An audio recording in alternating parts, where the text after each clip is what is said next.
כשאדם אחד יחיד ומיוחד פוסע צעד קטן אל עבר מה שכבר מזמן הפך סיפור ישן, חלום רחוק מכאן.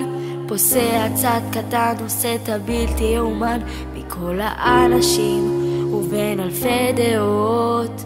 פוסע צעד קטן נושא עיניו אליו באות בתעוזה גדולה, באומץ לב ושתי עיניים בוקעות. וזה מתחיל בצער, זה מתחיל בחלום, זה מתחיל באזור הבטן שתמיד ממשיך לנשום. זה מתחיל ממני וממשיך אליך גם, זה מתחיל בדיוק בפחד שניצחתי לא מזמן. זה מתחיל מדמיון וממשיך למציאות, זה האומץ להפוך את הקשיים להזדמנות. זה מתחיל בצער וממשיך למסע, זה מתחיל באדם אחד עובר לאנושות כולה. כשאדם אחד יחיד ומיוחד עושה צעד קטן אל עבר מה שכבר מזמן הפך לא אפשרי למין סיפור מקרי.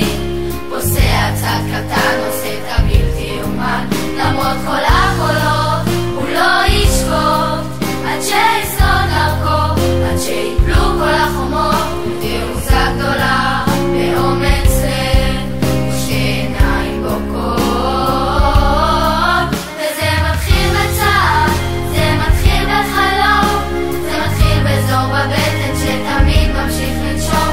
זה מתחיל ממני וממשיך אליך גם, זה מתחיל בדיוק בפחד שניצחתי לא מזמן. זה מתחיל מדמיון וממשיך למציאות, זה האומץ להפוך את הקשיים להזדמנות.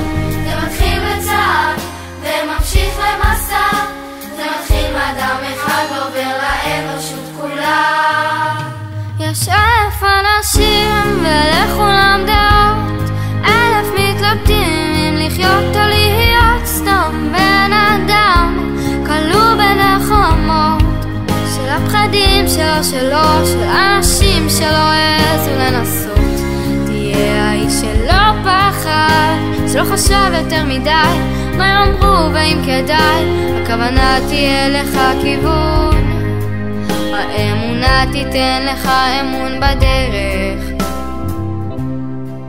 וזה מתחיל בצער, זה מתחיל בחלום, זה מתחיל באזור בבטן שתמיד ממשיך לנשום.